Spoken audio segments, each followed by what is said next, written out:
Bismillahirrahmanirrahim. Assalamualaikum warahmatullahi wabarakatuh. Bismillah, alhamdulillah, wassalatu wassalamu ala rasulillah wa ala alihi wa sahbihi wa mawalah. La hawla wa la quwwata illa billah. Asyhadu an la ilaha illallah wa asyhadu anna muhammadan abduhu wa rasuluh. Allahumma salli wa sallim wa barik ala Muhammad wa ala alihi wa sahbihi ajma'in, amma ba'd. Ikhwani rahimakumullah, usikum wa nafsi bi taqwallah, ittaqullaha haqqa tuqatih wa la tamutunna illa wa antum muslimun. Alhamdulillahilladzi ahyana ba'da ma amatana wa ilaihi nusur. Allahumma inna nas'aluka ilman nafi'a wa rizqan thayyiba wa amalan mutaqabbala. Amin ya rabbal alamin. Bapak Ibu segenap jamaah salat subuh yang mudah-mudahan dimuliakan Allah Subhanahu wa taala. Mari kita mulai kajian pagi ini di subuh barokah di hari Jumat dengan bersyukur kepada Allah Subhanahu wa taala terlebih dahulu dengan ucapan hamdalah bersama alhamdulillahirabbil alamin. Kenapa subuh ini disebut dengan waktu yang berkah?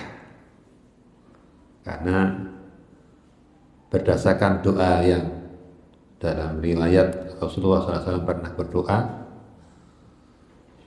bahwasanya orang-orang yang menghidupkan waktu di waktu seperti ini akan mendapat keberkahan. Allahumma barik li ummati li bukurka.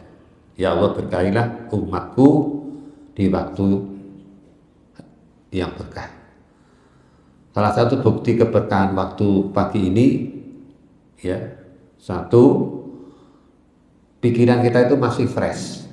Jadi kita belum pikir macam-macam, maka sangat tepat di waktu-waktu kayak seperti ini untuk satu, kajian ilmu, ya. Yang kedua, menghafal atau mengulang-ulang hafalan. Jadi anak-anak kalau ingin sukses hafalannya, sukses pendidikannya, belajar itu yang ideal setelah subuh. Maka di saat ini kita bersama-sama, ya, menjemput keberkahan waktu. Kita berharap kepada Allah Subhanahu wa taala, mudah-mudahan apa yang kita kaji pagi ini, meskipun mungkin materi yang kita sampaikan sesuatu yang sering disampaikan, seiring dengan hidayah Allah, mudah-mudahan kita bisa mengamalkannya. Amin ya rabbal alamin. Tema pagi ini adalah menjemput kunci-kunci surga. Judulnya sekilas tidak begitu menarik, ya. Menjemput kunci surga. Padahal surga itu nanti adanya di akhirat. Padahal kita masih di dunia. Butuh kita itu sesuatu yang kita gunakan di alam dunia ini. Harta, materi. Kalau menjemput rezeki ini mungkin lebih menarik lagi, ya. Kenapa? Karena harapan besar kebanyakan orang itu dia akan berusaha untuk mendapatkan rezeki dan harta yang sebanyak-banyaknya. Namun kita sebagai orang mukmin tentu kita tidak lupa bahwa rezeki itu kalau dalam pandangan Quran adalah sesuatu yang sudah dibagikan. Nah, kita tinggal menjemput saja. Sedangkan akhirat tidak ada jaminan untuk kita kecuali kita berjuang dan berusaha selama hidup di dunia ini. Dalilnya apa? Wa ma min dabbatin fil ardi illa 'alallahi rizquha. Tidak ada satu makhluk pun yang ada di muka bumi ini kecuali Allah sudah siapkan rezekinya. Jadi Bapak Ibu, masalah rezeki kita nggak usah terlalu pusing lah, ya. Yang penting hari ini kita makan, gitu, sehat, ya, maka insya Allah itulah rezeki kita hari ini. Sebagaimana sabda Rasulullah SAW, man asbaha minkum aminan fi sirbihi. Siapa di pagi hari menjumpai dalam keadaan aman, mu'afa fi jasadihi, badannya sehat, indahu qutu yaumihi, di sisinya ada makanan yang dimakan pada hari itu, faka'annama hizatal lahud dunya, seolah dia telah mendapatkan dunia itu. Jadi kalau ingin tahu rumus bahwa orang itu menguasai dunia, orang itu bahagia, 3 itu syaratnya kata Nabi. Bangun tidur sehat, kondisi aman, dan ada yang kita makan. Sudah, tidak usah terlalu pusing. Insya Allah hari ini kita akan makan bersama. Nanti ya? Sudah disiapkan ya, lontang-lontang ini. Kan enak itu. Jadi hidup ini jangan terlalu gentoyong masalah ekonomi, semuanya serba mahal, popo larang, pajak larang, sembako larang, nggak usah. Yang penting kita bisa makan. Dan tujuan makan kita orang mukmin ini untuk menegakkan tulang belakang sehingga kita bisa beribadah. Prinsipnya itu. Tidak butuh yang enak-enak, kuliner kesana kemari, menjajakan lidah ini biar menikmati makanan yang lezat, enggak. Ya. Rumus orang mukmin dalam makan yang penting ada kekuatan untuk ibadah. Baik, pada pagi ini kita akan mengambil satu hadis dari kitab Riyadhus Shalihin, wa an Abdillah ibnu Umar al-Asi radhiyallahu anhu. Ya, bukan ini. Dari wa an Abi Yusuf Abdillah ibnu Salam radhiyallahu anhu. Dari Abu Yusuf Abdullah bin Salam, semoga Allah merahmati, qala berkata, sami'tu Rasulullah sallallahu alaihi wasallam. Dia pernah mendengar dari Rasulullah sallallahu alaihi wasallam dalam sebuah hadis, yaqulu, beliau Rasul menyampaikan, ya ayyuhan nas, wahai manusia, afsus salam wa idmut ta'am wasilul arham wasallu fil laili wan nasu finniyam tadkhulul jannata bis salam, rawahu Tirmidzi. Nah, ini yang kita jadikan landasan sebagai judul kajian subuh berkah pagi ini, kunci surga atau kunci-kunci yang akan mendatangkan kita sampai kepada surga ini berdasarkan hadis riwayat Abu Yusuf ya, Abdullah bin Alam, itu ada 4. Dan insya Allah ini sudah kita pahami semuanya, cuma kita sangat berharap kepada Allah tentu apa yang materi yang ringan ini yang sudah kita ketahui ini kita sengaja ulang kembali seiring dengan harapan kita mendapatkan hidayah Allah, mudah-mudahan kita bisa mengamalkannya dalam kehidupan. Amin ya Rabbal Alamin. Yang pertama bagi ucapan Allah untuk mendapatkan kunci surga berdasarkan hadis ini, yang pertama adalah afsus salam. Apa itu kira-kira? Menebar salam. Ya. Teorinya sudah tahu kita, tapi sekilas kalau mau jujur kita belum begitu banyak mengamalkan itu. Kita paling kalau salam, mulut salam itu pada orang-orang yang kita kenal. Ya, baru assalamualaikum, assalamualaikum. Tapi bagi orang-orang yang tidak dikenal, pada identitas mereka itu orang-orang mukmin, kita kadang-kadang harap salam itu pakai orang kenal kok disalami kok kaget gitu. Nah, padahal di sini artinya afsus salam, menebar. Menebar itu ya sesuatu yang kita sebarkan sudah. Bukan memberi, kalau memberi satu persatu, tapi kalau menebar pokoknya. Nah, maka ketika Nabi menyampaikan hadis ini, setelah selesai para sahabat itu bertebaran, berkeliling ke pasar-pasar itu.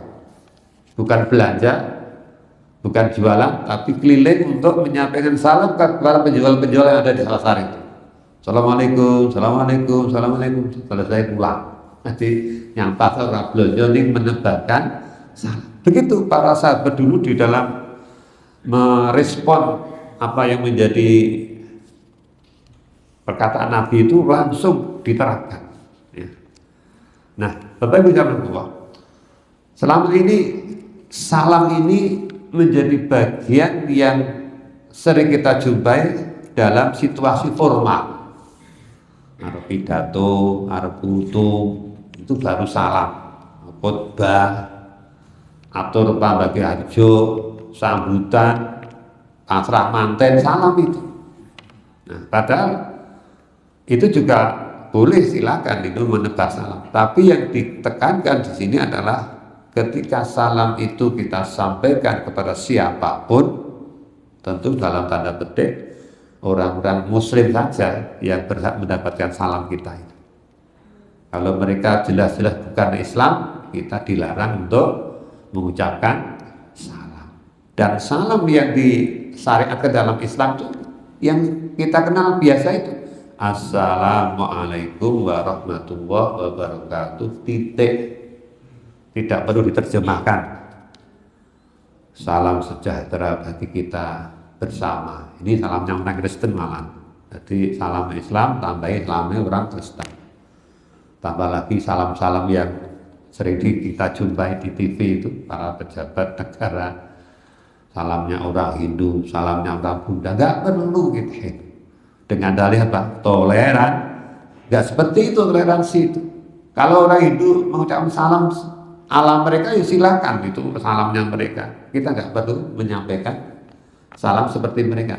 Salam dalam Islam ya Assalamualaikum warahmatullahi wabarakatuh. Titik. Jadi siapapun, ya, baik itu kita sebagai masyarakat biasa, bahkan nanti kalau ditakdirkan Allah jadi pejabat tinggi, salamnya cuma itu saja. Kenapa? Karena kita Muslim. Jangan karena kita berada di posisi atas ngayomi kabeh toleransi, itu malah salah itu. Nah, maka salam ini sesuatu yang hukumnya secara asal itu hukumnya sunnah ketika mengucapkan salam. Sebab andai karena kita tidak mengucapkan salam pun tidak dosa. Tapi menjawab salam bagi orang yang bertemu face to face, satu persatu, Assalamualaikum, wong siji tok, kita wajib menjawab salam. Bagaimana menjawab salam? Semisal dengan yang dia ucapkan, Assalamualaikum warahmatullahi wabarakatuh, maka jawabnya juga lengkap. Kalau Assalamualaikum, Waalaikumsalam cukup. Tapi kalau mau jawab lengkap lebih bagus. Assalamualaikum, Waalaikumsalam warahmatullahi wabarakatuh. Nah, itu. Jadi kita ingin lebih banyak, lebih baik, maka jawabnya lebih lengkap.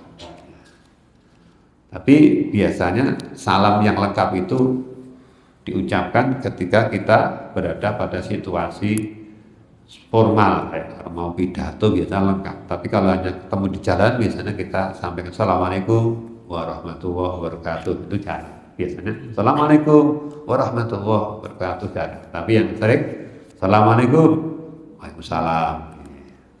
Sudah bagus itu. Itu sudah termasuk melaksanakan hadis Nabi dan sebagai ibadah. Baik.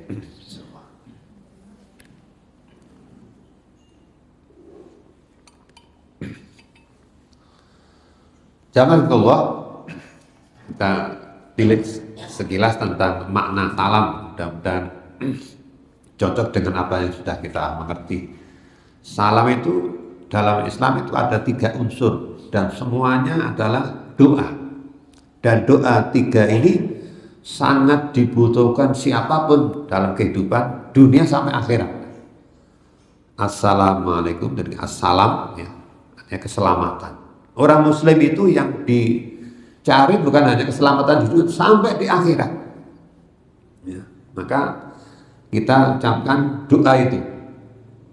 Kemudian yang kedua, permohonan rahmat, kasih sayangnya Allah. Kita berharap kita mendapatkan rahmat dari Allah. Yang ketiga, keberkahan. Jadi keselamatan, rahmat, dan keberkahan itu semua adalah sesuatu yang sangat didambakan oleh seorang mukmin di dalam kehidupan dunia, bahkan sampai di akhirat. Kalau kita mengacu pada satu hadis bahwa nanti kita di akhirat akan dimasukkan ke dalam surga, kata Nabi, bukan karena amal kita, Nah, karena apa? Karena rahmat Allah. Maka di dunia kita sudah berharap rahmat Allah dengan menyampaikan salam itu, menebarkan salam. Wa rahmatullah, mudah-mudahan Allah berkahi, Allah berikan rahmat kepada kita. Kalimat salam ini yang kita ucapkan mungkin kepada perorangan, ya, tapi maknanya tidak hanya doa pada orang yang kita salami, tapi menyangkut seluruhnya. Jadi misalnya saya ketemu si A, Assalamualaikum warahmatullahi wabarakatuh. Waalaikumsalam warahmatullahi wabarakatuh. Yang kita ucapkan salam satu orang, tapi doa ini untuk semuanya, untuk dia yang kita ucapkan salam itu, untuk keluarganya, untuk hartanya, semua tercakup dalam doa salam ini. Jadi kalimat yang sederhana ini ternyata maknanya sangat dalam. Doa ini berlaku untuk seluruh kita, keluarga kita, diri kita, anak-anak kita, harta kita, dimintakan kepada Allah keselamatan, rahmat dan berkah. Ya. Jadi harta yang kita cari, yang kita kumpulkan, kita mintakan keberkahan dari Allah.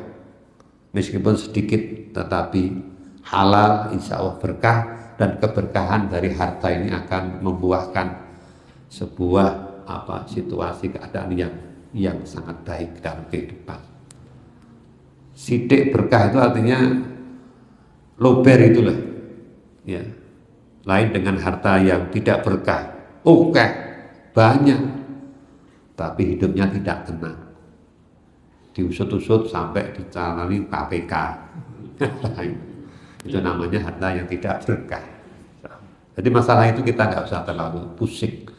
Tadi saya sampaikan di awal tadi, sehat, ya, pagi hari sehat, bisa makan, aman, dah, itu cukup untuk modal kita beribadah. Bapak Ibu jamaah Allah, ternyata ucapan salam ini dalam surat Yasin yang kita hafal itu, salamun qaulun mir rabbir rahim wabtazun ayyuhal mujrimun. Salam ini ternyata menjadi salah satu ucapannya ahli surga. Ini mungkin kita perlu tekankan. Jadi salam yang kita sampaikan, Assalamualaikum, Assalamualaikum, itu ucapannya orang-orang yang di surga nanti.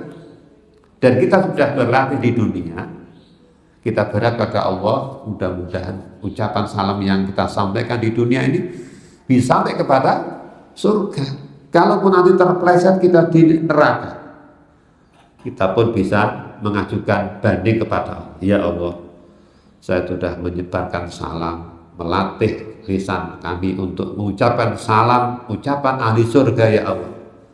Kenapa saya masih berada di neraka?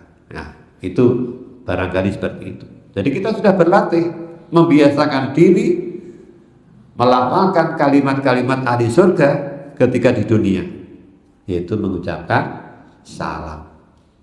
Bahkan ada lagi juga amalan ahli surga itu apa? Wabil ashari hum yastaghfirun. Menjelang subuh, orang-orang ahli surga itu dulu ketika di dunia apa?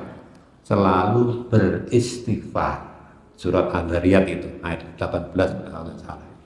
Jadi kalau kita jelang subuh datangnya ke masjid bar sholat, itu kadang-kadang ya kalau di rumah beristighfar silakan, bagus saja.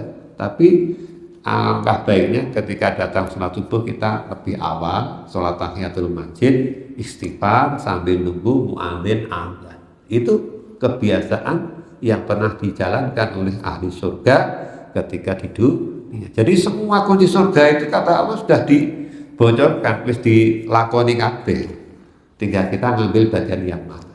Semakin banyak kebiasaan ahli surga yang kita amalkan, yang mudah-mudahan akan semakin mudah jalan kita menuju surganya Allah Subhanahu wa Ta'ala. Jangan lupa untuk salam ini ternyata salah satu amalan yang terbaik dalam Islam. Ini berdasarkan Abdullah bin Amr bin As, ya. Ada seorang sahabat bertanya, ayyul Islam ya Rasulullah, ayyul Islam khair. Mana ya Rasulullah amalan dalam Islam yang terbaik, yang paling hebat? Ya, ini sahabat ini bertanya, pengen ngerti dalam Islam itu amalan apa yang paling baik?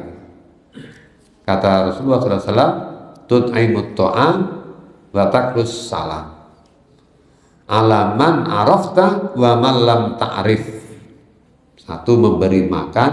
Dua, memberikan salam kepada siapapun, baik yang kamu kenal maupun yang tidak kamu kenal. Dalam arti secara fisik kita tahu ini orang muslim, ya, sehingga kita bisa mengucapkan salam. Kemudian zaman Rasulullah, ketika kita memasuki rumah kita, ternyata juga dituntunkan untuk supaya mengucapkan salam. Lah mahir anak wong iki ora karo ibuke mulai ke masjid rumah apa harus salam? Iya, salam. Ini disebutkan Allah dalam surah An-Nur itu. Ya ayyuhalladzina amanu la tadkhulu buyutan ghairu buyutikum hatta tasta'nisu wa tusallimu ala ahliha. Ini terkait dengan bertamu. Wahai orang beriman, janganlah kalian masuk ke dalam rumah orang lain sampai kalian mengucapkan salam. Jadi selain kula nuwun, tolong dibiasakan salamnya dimunculkan. Dok dok dok dok. Assalamualaikum. Utawa boleh dok dok dok. Lanun. Anek krosek-krosek. Anek wong. Assalamualaikum. Nah, boleh. Atau pijat tombol bel, ting tong. Kemudian ada orang yang di dalam ada orang kayaknya kita ucapkan Assalamualaikum sampai 3 kali. Kalau tidak ada jawaban, kita dianjurkan untuk ulang, nggak usah bertamu. Ini tuntutan dari Islam. Kemudian ini di saat kita masuk rumah, ini tadi yang saya sampaikan. Wa idza dakhaltum buyutan fasallimu ala anfusikum. Ini ayat An-Nur ayat 61. Ketika kalian masuk ke dalam rumah, fasallimu ala anfusikum, maka hendaklah kalian mengucapkan salam, memberi salam kepada penghuni rumah itu.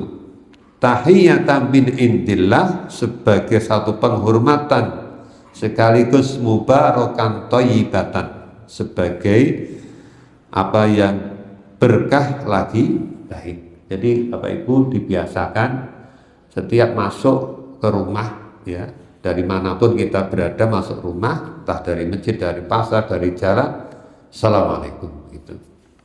Atau minimal Bismillahirrahmanirrahim, Assalamualaikum, masuk rumah. Kenapa? Insya Allah ketika kita masuk rumah dimulai dengan Bismillah atau salam, setan tidak akan bisa masuk. Kenapa? Kalau setan itu masuk bikin onar di rumah ini. Iya. Maka jangan sampai setan masuk. Bagaimana caranya? Caranya ketika kita masuk rumah ucapkan salam atau bismillah.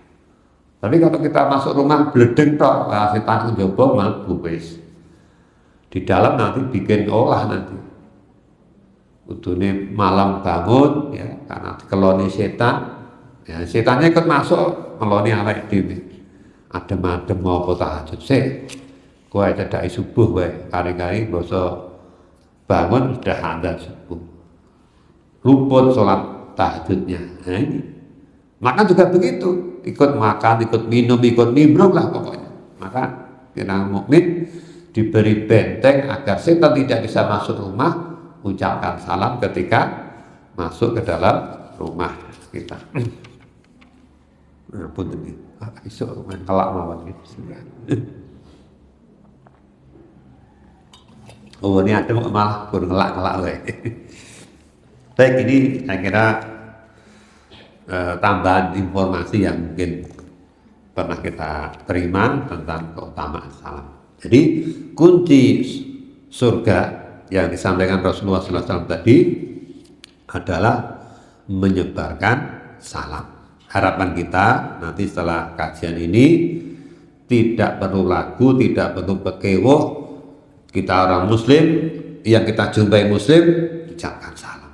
Orang kenal, gak apa-apa. Yang penting pada muslimnya ucapkan salam. Andai kata tidak dijawab, tidak masalah. Ya, yang penting nggak usah izin. Duh tak salami bayaran jawab, kewoh aku. Jangan. Tetap ucapkan salam. Ya, kita husnudzon barangkali dia lagi tidak fokus sehingga disalami jawab. Ya, atau mungkin dia belum mengerti kalau orang mengucapkan salam harus dijawab meskipun dia tidak kenal. Begitu tugas kita menyampaikan salam. Sunnah kita adalah menyebarkan salam. Ya, baik. Kemudian yang kedua, dalam hadis tadi, kunci surga yang kedua adalah wa'at'imut ta'am. Secara khusus ini bentuk sedekah yang diwujudkan dalam bentuk makanan atau minuman. Ya. Kenapa Rasulullah mengatakan wa'at'imut ta'am? Karena kalau kita kaji secara ilmu kesehatan ya tentunya logis ini. Kenapa Rasulullah menekankan untuk memberi makan atau memberi minum sementara kita di saat kondisi masyarakat mungkin ada yang sudah berlebih lah, bak mangan itu ora kekurangan.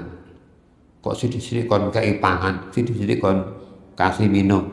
Nah, tentu kalau kita kaji dalam sisi kesehatan itu ya, proses pencernaan bahwa setiap apa yang kita makan, entah itu makanan atau minum, pasti akan diproses dalam lambung dan diserap sebagai sari-sari makanan untuk disalurkan ke seluruh tubuh, salah satunya sebagai energi mata, energi tangan, sehingga dengan energi itu kita bisa melangkah, kita bisa membaca, kita bisa berkata, kita bisa memegang.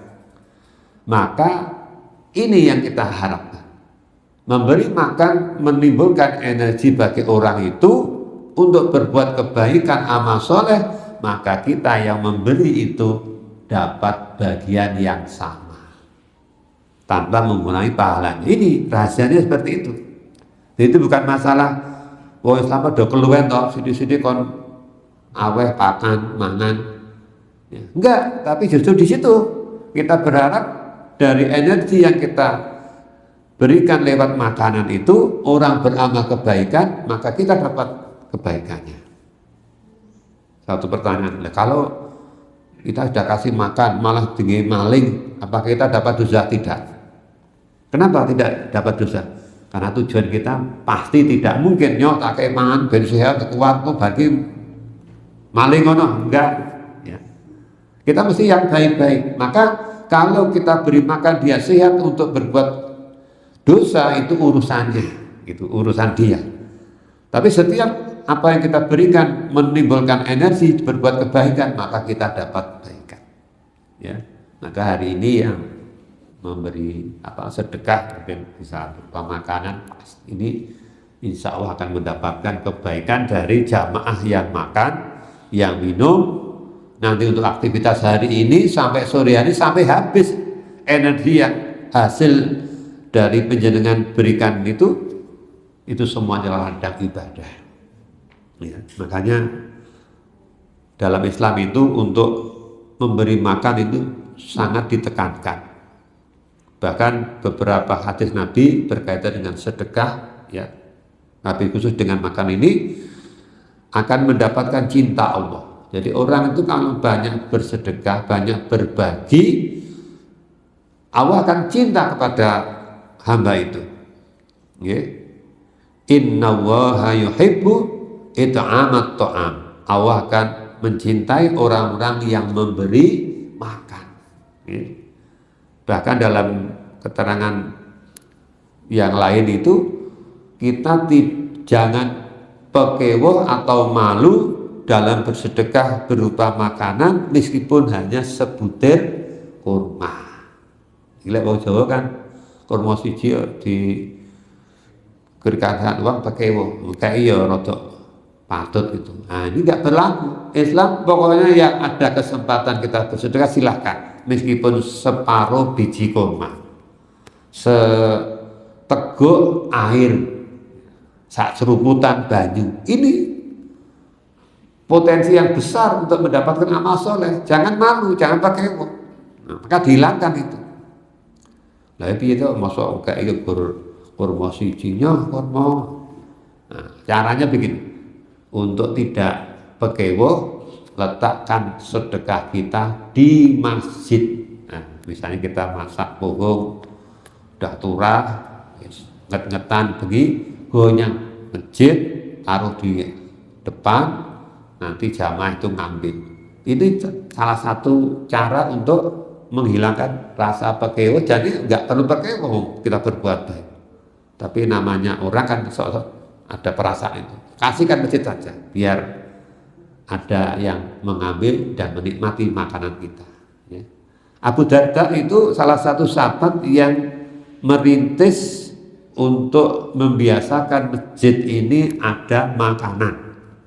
Beliau kalau berangkat ke masjid, beliau sering membawa kurma, kemudian ditaruh di pintu-pintu masjid itu.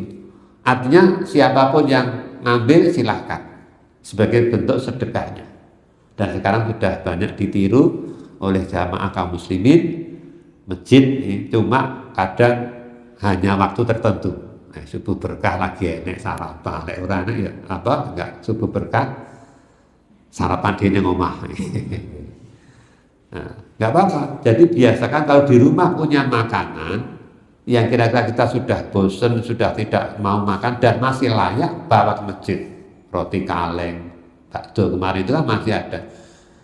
Jadi cepat tamu kok itu orang sing teko turah, nggak ada yang makan. Kita hanya berdua dengan Ibu bawa ke masjid, entah itu nanti habis. Alhamdulillah. Dan tepat sasaran yang kita sedekah adalah orang-orang yang baik yang ada di masjid. Meskipun secara umum sedekah itu untuk siapapun dapat pahala yang besar, tapi yang lebih tepat lagi ketika diberikan kepada orang-orang yang jelas-jelas orang-orang yang baik. Harapan kita apa?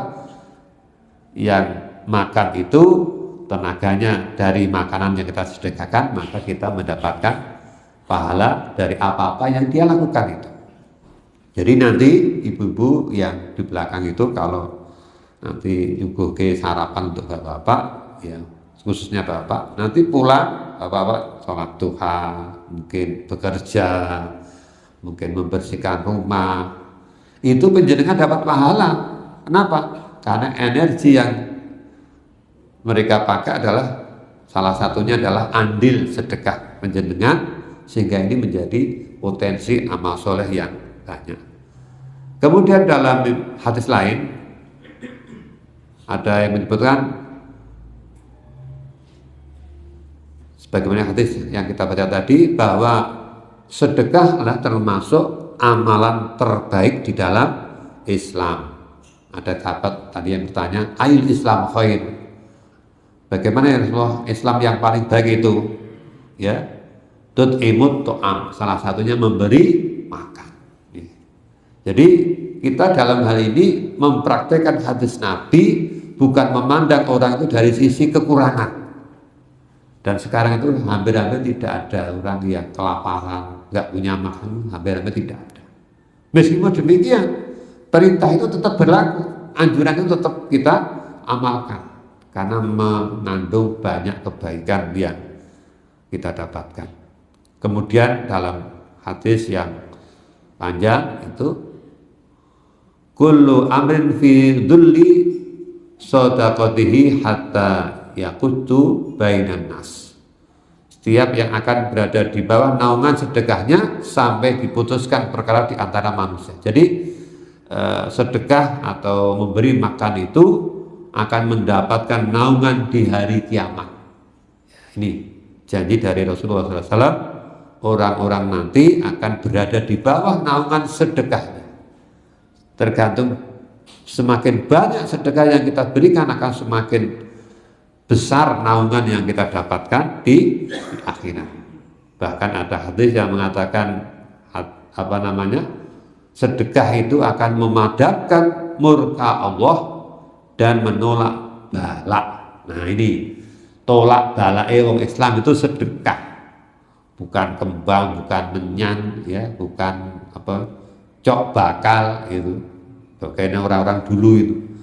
Ternyata tolak balak kita ini dari segala musibah dengan memberi sedekah atau memberi makan. As-shadaqatu tanfa'ul ghadab, bahwa sedekah kita akan memadamkan murka Allah Subhanahu wa Ta'ala.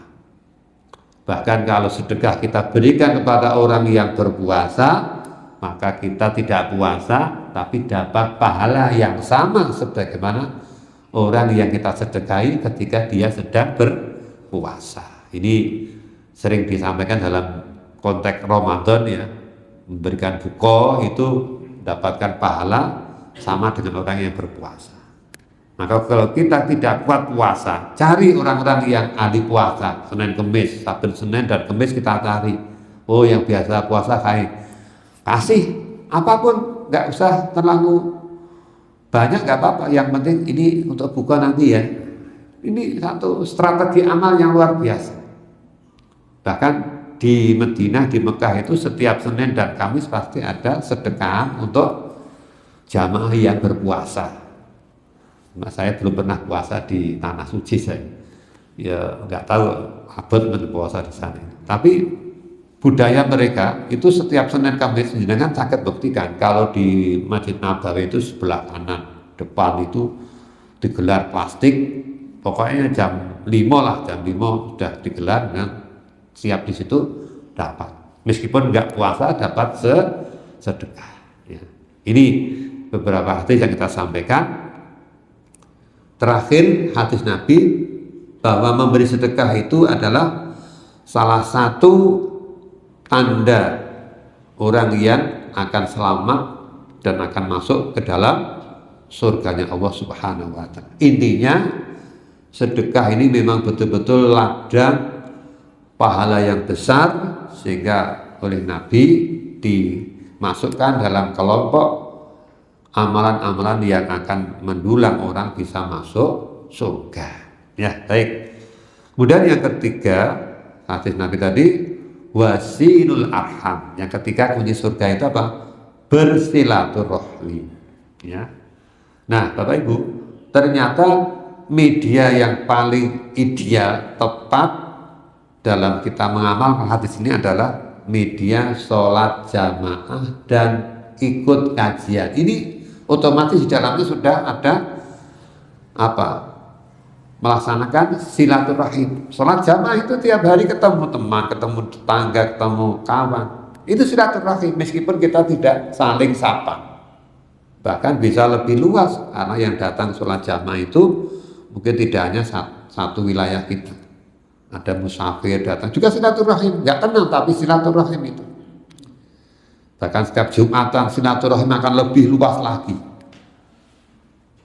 Idul Adha itu silaturahim juga, sholat bersama di lapangan silaturahim itu. Bahkan kalau kita ke Mekah Madinah, kita akan bersilaturahim dengan saudara kita di seluruh dunia. Model macam apa orang itu ada di sana, ya. Dan alhamdulillah kemarin hari Kamis saya baru pulang itu, saya membandingkan dari tahun ke tahun, dari waktu yang namanya umroh atau ibadah di tanah suci itu tidak pernah sepi. Dan yang datang bukan hanya orang-orang tua, orang-orang tua juga banyak pakai kursi roda juga banyak di sana. Artinya apa? Mereka berharap pahala besar dari Allah meskipun datang dari jauh harus pakai kursi roda. Nah, kita yang sehat walafiat mampu kok tidak ke sana, ya mungkin ini perlu ada penyemangat lagi, ya. Satu hadis Rasulullah disebutkan itu, siapa yang sholat di Masjidil Haram sekali sholat berjamaah di sana mendapatkan 100.000 kali atau 55 tahun. Jadi sekali sholat itu baru sholat ping 55 tahun. Ada 5 waktu, berarti tinggal nalikan. Kalau hanya biaya untuk umroh sekian-sekian, sekecil itu, nggak ada nilainya. Ya, nah, yang kira-kira ada kemampuan, ya, secara finansial, kesehatan, silahkan sempatkan untuk mendapatkan pahala besar. Ya, karena ini termasuk salah satu jalan pintas untuk kita orang-orang mukmin yang sudah usia, arep ibadah mengikuti alur waktu yang kita jalani wis ora nanda. Maka salah satunya adalah kita berumroh di tanah suci ini. Jadi silaturahim itu bentuknya adalah sholat jamaah. Maka semakin banyak kita datang untuk sholat jamaah, berarti kita telah banyak mengamalkan hadis Nabi tadi yang akan apa? Membuka pintu surga. Yang kedua apa? Kajian. Maka ideal sekali Bapak Ibu kalau kita ada waktu dan mungkin harus diselak-selak, insya Allah masih ada waktu untuk kita datangi saja kajian dimanapun kita berada. Ya, ustadznya siapapun datang, karena di situ kita mengamalkan hadis Nabi yang sangat mulia, yaitu apa? Bersilaturahim. Jadi silaturahim tidak hanya bertamu saja, kita kumpul bareng di masjid pun juga bagian dari silaturahim. Kemudian yang terakhir zaman Allah, hadis Nabi tadi menyebutkan wasallu wan nasu niyamun tadkhulul jannata bisalam, dan sholatlah kalian wahai orang-orang beriman di waktu malam yang kebanyakan orang itu tidur. Tidak lain adalah sholat apa? Tahajud. Tahajud itu ya sholat sunnah yang sangat ditekankan, bahkan afdhalus sholat ba'dal faridah sholatul lail. Sholat yang paling afdal setelah sholat wajib adalah sholat malam. Ya, maka kiat untuk bisa istiqomah sholat malam, minimal witir itu saya sarankan setelah sholat isya, ba'diyah isya, lanjut witir. Udah, nanti jaga nilai bengi ora tangi, kita sudah melaksanakan sholat malam berupa witir setelah sholat isya. Ya. Tapi kalau kita yakin malam bangun, nggak apa-apa, witirnya nanti setelah sholat tahajud. Ya kayak tarawih itu loh, tarawih itu kan sore sudah bisa dilaksanakan setelah sholat isya. Itu sholat malam itu namanya. Qiyamul lail Ramadan itu ya tarawih itu. Maka kalau kita takut atau khawatir tidak bisa bangun malam, apalagi hawa ini dingin gini, dengan witirnya setelah sholat ba'diyah isya tambah 3 rakaat. 1 juga boleh ya. Kalau sore ya paling enggak 3 lah ya.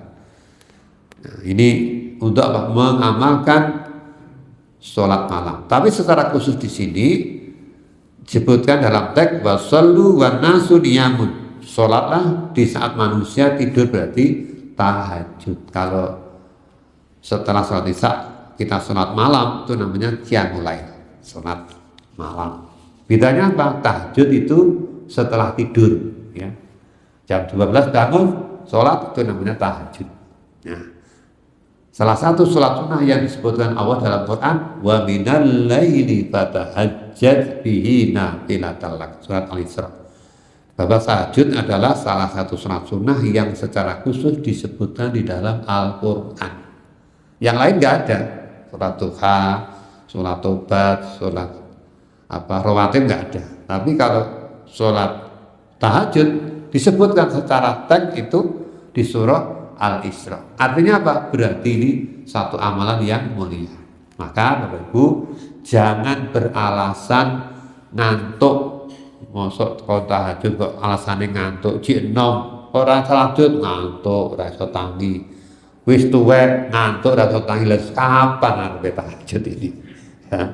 Maka dengan kita bacakan ini, mudah-mudahan kita bisa melaksanakan sholat yang mulia setelah sholat malam, sholat wajib itu sholat tahajud. Salah satu tanda salafus soleh, orang soleh itu tandanya ternyata mereka selalu terbiasa bangun di waktu malam. Jadi kalau kita lihat anak kita dengan doa kita, ya Allah jadikan anak kami soleh, solehah, tandanya itu salah satunya. Anak dewe ora tahu tahajud, berarti itu belum soleh. Karena apa? Karena kriteria orang soleh itu adalah sholat malam. Jadi kalau tidak sholat malam berarti belum memenuhi kriteria sebagai anak soleh. Termasuk kita disebut orang soleh ketika kita sudah rutin bisa menjalankan ibadah sholat malam. Baik, begitu yang kita sampaikan. Insya Allah hadisnya mudah untuk diingat, tinggal praktek ya. Salam, silaturahim, memberi sedekah, sholat tahajud, itulah kunci surga yang disebutkan Rasulullah SAW. Mudah-mudahan kita bisa menjemput kunci itu dan bisa mengamalkan, akhirnya kita dimasukkan Allah di dalam jannah. Amin ya rabbal alamin. Assalamualaikum warahmatullahi wabarakatuh.